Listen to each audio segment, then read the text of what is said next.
Madam Chair, for the security, I understand that they recommend, the armed forces of the Philippines recommend 3 to 4 security personnel, but the Office of the Vice President only approves 2 security personnel. And for the Office of the Vice President personnel, that's 1 ceremonial and diplomatic affairs employee, 1 for MPRD, that is the Media Relations and Public Affairs Division, and then 1 for as assistant to the Vice President. So those are the approved personnel who joins the Vice President in her trips. So to clarify, Mr. Chair, these personnel in total ay sinagot ng OVP fund of totaling 7.4 million pesos sa ating mga foreign trips. Madam Chair, not all foreign trips, as I mentioned. Security is always recommended by the armed forces of the Philippines, but some trips do not have OVP personnel because there are only 3 trusted OVP personnel who can do the work that I demand from them, and sometimes they are not available. Okay, Congresswoman Go. Thank you, Madam Chair. To confirm, ito pong mga trips na to that was mentioned, are these trips personal in nature that requires po yung presence ng personnel and staff? Yes, sir, Mr. Chair, I really, with all due respect with my colleague in the minority, I believe the question is irrelevant. Because even if the Vice President travels on her personal capacity, we cannot disassociate herself from the office of the Vice President. She's still the Vice President. The reason for the travel is business, but she could also travel in her personal capacity, but she's still the Vice President. So I believe the question is irrelevant. With all due respect with my colleague. Mr. Chair, just to respond po, no, this is just a mere question, whether the nature of the trip is personal or business po, no, or whether it's official. This is a question that I like that could be posed, and I hope to pose po to the Madam Vice President. Madam Chair, it depends. If I have activities for the Office of the Vice President abroad, the 3 OVP personnel join. But if the trip is purely personal, and I do not have activities for the Office of the Vice President, they do not join the trips. So in the table that I mentioned earlier, those were the trips that the 3 personnel from the Office of the Vice President joined. But in the case of security personnel, this is something that is beyond the Office of the Vice President. It is decided by the armed forces of the Philippines. Thank you, Madam Vice President. Thank you. Go. Thank you, Mr. Chair. Hope satisfies your question. Thank you. My next question is in relation po to a line of questioning and in relation to the unqualified opinion that the COA issued to the Office of the Vice President. But after that, 60 days was provided to the Office of the Vice President to issue corrections po to certain errors made. Upon questioning the COA in its budget hearing, nagbigay po sila ng additional details kung saan may nakita daw po kasi 3.8 million pesos worth of equipment not accounted for in the OVP submission. Ito po ay mga errors found in the 2024 annual audit report. Can the Vice President explain this error po, Mr. Chair? Madam Chair, the Office of the Vice President from 2022, 2023, and 2024 received unmodified opinions from the Commission on Audit. And I would like to take this opportunity to thank all my colleagues in the Office of the Vice President for being faithful to transparency and accountability in our office.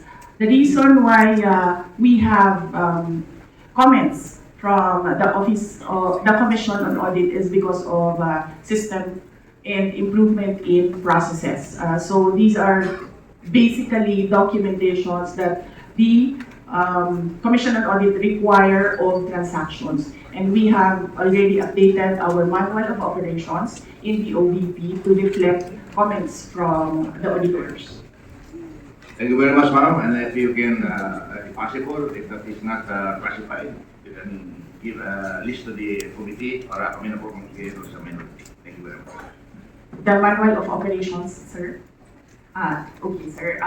Let me just discuss this with the executive committee. Kasi pinaghirapan din namin dito, sir, gawin. Baka kopyahin lang din ng minority.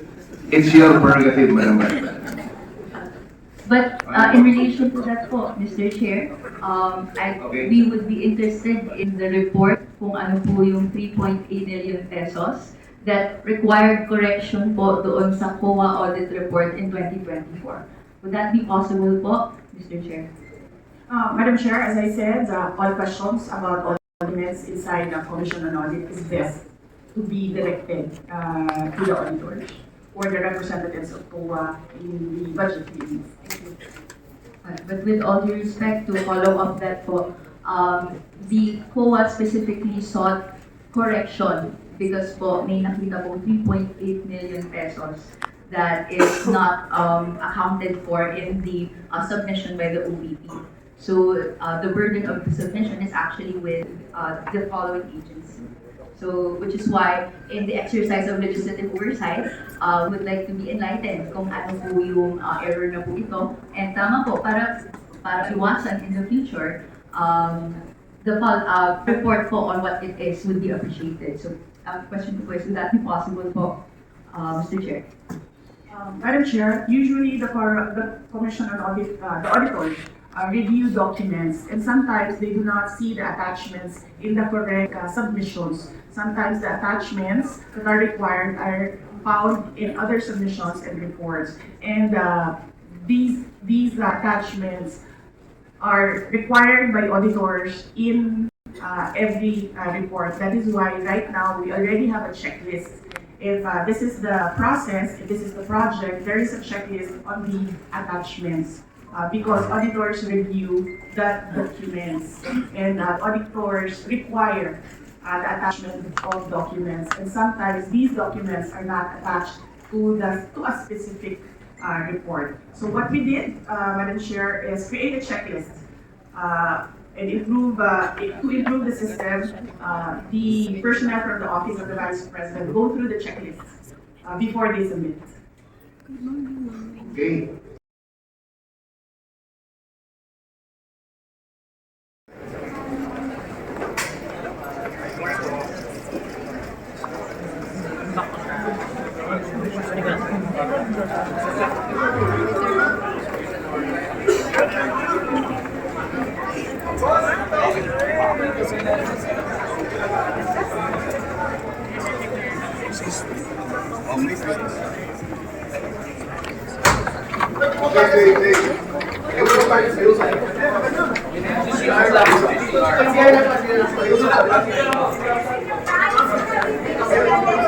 Wait lang! Ayos na!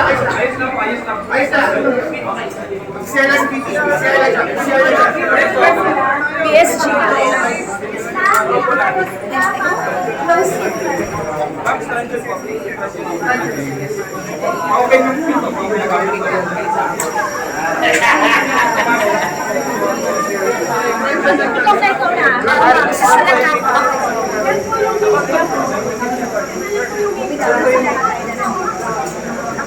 Ito na lang po yung media.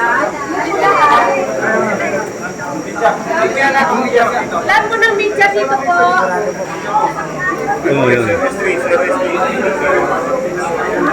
Namin po isasagot ito si Sara na dito sa Yan ito mga kabayan, no? Lahat ng tugulo po dito.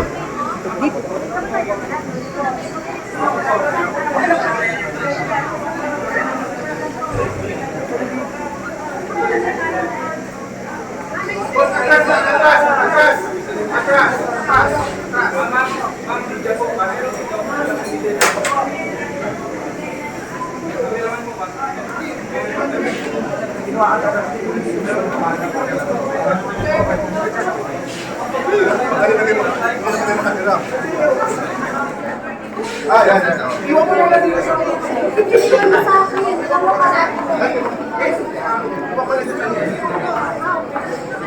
Iwan mo sa upuan. Balikan po, ha?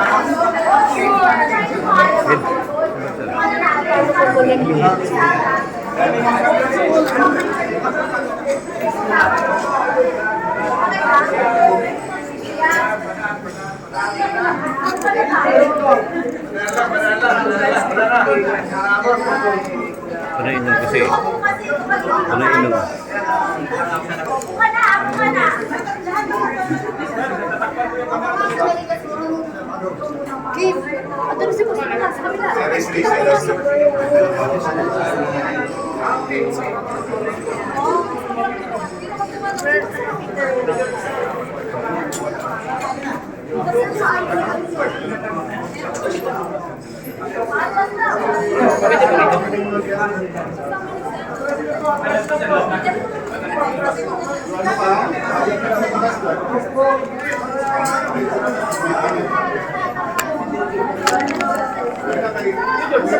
Hey.